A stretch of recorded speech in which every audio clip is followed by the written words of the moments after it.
Moncrieff. Thank you, Deputy Speaker. And I think members opposite conveniently forget that Stage 1 and Stage 2 tax cuts have already been delivered under the Morrison government, and this was Stage 3 of those tax cuts. And they forget, conveniently, that the low and middle income tax offset for those earning $48,000 to $90,000 a year was $1,500.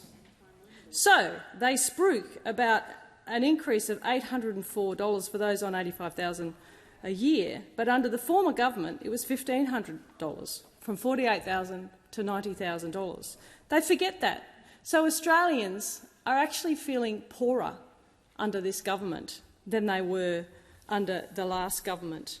And when you look at the return that Australians are getting through these tax cuts versus the cost of living increase, it's actually 10% that taxpayers are getting back. When you consider how much everything has increased, it's 10 cents in the dollar that they are getting back through these tax cuts. So Labor's good at putting the foot on the pedal one way, on the accelerator, and then putting the foot on the brake at the same time. They're good at speaking out of both sides of their mouths at the same time as well. And Anthony Albanese, the Prime Minister, has looked Australians in the eye and he has repeatedly told porky pies. He's fibbed. He's been dishonest and disingenuous. He's spoken out of both sides of his mouth. He's been insincere and even fraudulent. Fallacious, and here's my favourite, came straight from my electorate, mendacious. Mendacious? Mendacious is a good word to describe our Prime Minister. Remember, do Australians remember the $275 electricity price promise? The cheaper mortgages, are they ringing a bell for you? Just last month, the Prime Minister was on record saying that his government would not make changes to the Coalition's Stage 3 tax cuts. Now, suddenly, he's changed his mind. And he is, as the member for Sturt eloquently pointed out, taking from some Australians and giving to others, ripping out the guts of aspiration for some Australians. It's a blatant betrayal of trust on a scale not seen since Julia Gillard's infamous no-carbon tax promise. The biggest betrayal, as the member for Sturt also eloquently pointed out, in our Australian democracy. The GST, take that interjection from the shadow assistant. The GST, it was a tax that went to the Australian people. It went to the Australian people and they decided, Mr Deputy Speaker, with the many interjections that are coming from the other side. Getting back to the Prime Minister, what he said was, my word is my bond. Well, I say to the Australian people, his word is a big fat wand, like a wizard that he waves around, erasing all of his promises to Australian families who are hurting. The Coalition will always be the parties of lower taxes. Lower, simpler and fairer taxes. Lots of interjections coming from the other side of the chamber, Mr Deputy Speaker. So, the Coalition will not stand in the way of providing support to those in our community who are doing it tough. And we want to unite Australia rather than divide Australia by class or divide Australia by race, which is what this Prime Minister has tried to do. It's his cost of living crisis. Labor has pushed families to food insecurity. Charities in my electorate on the Gold Coast, the home of the entrepreneurial spirit, been whacked around by this government and its cost of living crisis. Charities in my electorate are being overrun with cries of help from my community who have not got food security.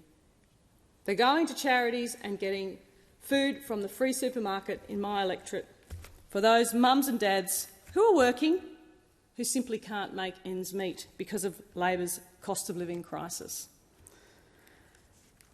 Make no mistake, the Prime Minister has made this change, not over the last 18 months, when Australians have been hurting the most, not during the last 18 months when he was focused on the failed $450 taxpayer-funded failed referendum, no, but just before the first by-election in a Labor-held seat.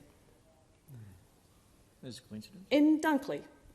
And the good people of Dunkley will have their say on March the 3rd, because this is about his political survival. This is about his political career and survival as the Prime Minister. Now, we're supporting this change not to support his lie, but to support the families who need help right now. Because Labor has made decisions that have made it much harder for families, much, much harder for them to make ends meet. The average Australian knows that they are $8,000 worse off thanks to inflation, interest rates, bracket creep and mismanagement of the economy by this Labor government. And Labor's broken promises are piling up, and they're taking more money out of the pockets of Gold Coasters, with Australians now set to pay an extra $28 billion more in taxes because of these changes over the next 10 years. We remain committed to fighting bracket creep, which will see more Australians pushed up into the next tax bracket and so pay higher taxes. Right. And we will bake in aspiration through meaningful tax reform that we will take to the next election. It will be a fully costed, ready-to-implement package that keeps with the Stage 3 tax reforms and will be delivered while providing Australia's future security and guaranteeing the essential services that Australians rely on. What's next on the Prime Minister's list of porky pies? Well, I want to outline another porky pie. Let's look at fee-free TAFE data. Labor ministers have been deliberately using misleading data about Australia's childcare workforce, and when confronted about their deceitful tactics, one minister has pathetically tried to blame a missing dash in the Hansard record for the error.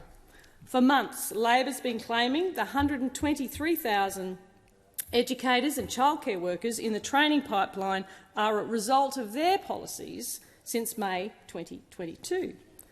Well, a tranche of secret documents now reveal that the data only includes enrolments from 24 months of coalition government skills and education policies and is not the result of Labor's fee-free TAFE policies at all. Fee-free TAFE was not funded until the October 22 and 23 budget, and fee-free TAFE agreements were not struck with state governments until late 2022 and early 2023. As a result, the first semester of fee-free TAFE didn't even start until January 2023, so none of the enrolments captured by the 123,000 figure that we've heard from ministers in this government is from the government's new fee-free TAFE policy. That means that the key data that Labor ministers have been using to spruik their childcare workforce so-called achievements cannot possibly include any data from fee-free TAFE enrolments. Labor has been highlighting the pipeline of training established under the coalition government, including Job Trainer program, which used both TAFE and industry-led RTOs. And these are coalition achievements. These are not the achievements of the Labor government.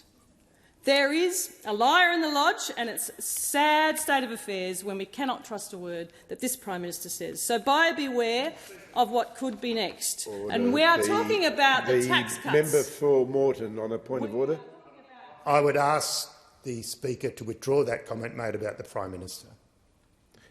The comment made by the Prime Minister about the Prime Minister, which was an unparliamentary language made about the Prime Minister.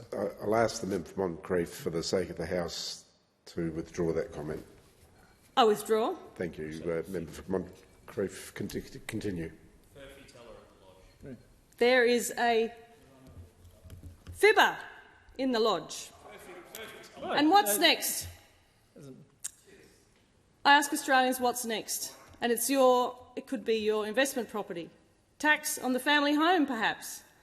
Negative gearing and capital gains tax on the family home could be up for grabs next.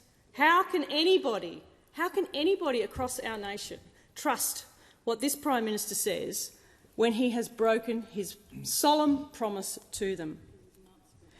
The Treasurer was asked on the 29th of January about a plan to make changes to negative gearing, and he said Labor wasn't considering it, and I see he's in the chamber now. That's what they said about stage 3 tax cuts. My word is my bond. We're not changing TAC. We're not changing our position. We haven't changed our position. And then they changed their position. So if they're saying that about negative gearing in the family home, tax on the family home, how can you believe what they're saying? You simply can't. The string of broken promises from this Prime Minister is eclipsed only by the outright assault on the values that Gold Coasters hold so dear, which is reward for effort, which is working hard and keeping more of what you earn. Old school. Absolutely. There's more than 70,000 businesses, and our aspiration and hard work is under attack through the wealth redistribution strategy coming from the most socialist government since Whitlam. It's true. The facts are there for all to see. In Labor's first 18 months, personal income tax has risen by a record 27%. And as I said, the cost of living crisis, you're getting 10 cents back in the dollar for the mistakes that Labor has made managing our economy in the first 18 months of their reign. The Albanese Labor government spent all of last year distracted by its failed voice referendum. Meanwhile, Australians are now thousands of dollars worth off as a result of this government's economic mismanagement. They've seen their living standards collapse by 8.6%, or $8,000. I'll say that again. That is a lot of money. That's one child in a private school, if you've got enough money to send your children to a private school. If they have a mortgage, it's far more. It's $24,000 if they have a $750,000 mortgage with 12 interest rate rises. They know that food costs more. Australians know that electricity costs more. They're paying it every day. And while Australians have spent the last 18 months crying out for help, it's apparently only occurred to the Prime Minister and Treasurer over summer that Australians are in this cost of living crisis. It's only occurred in the lead-up, as I said, to the by-election where the good people of Dunkley and Victoria will have their say as to whether they want more of this reckless government or whether they want the LNP's candidate Nathan Conroy. We remain committed to fighting bracket creep and baking in aspiration because Australians want to get ahead, and they should be able to get ahead. Our package, the package under the opposition leader, will deliver lower, simpler and fairer taxes. It will fight bracket creep and bake in aspiration in our tax system. Labor's broken promise entrenches bracket creep in our tax system and increases taxes by $28 billion on more than 4 million Australians over the next 10 years. Our tax policies will reward hard work, effort and support a strong economy where every Australian can get ahead if they want to, not punishing 1.8 million taxpayers who will be worse off. That number will increase to 4 million by the end of the medium term. 4 million.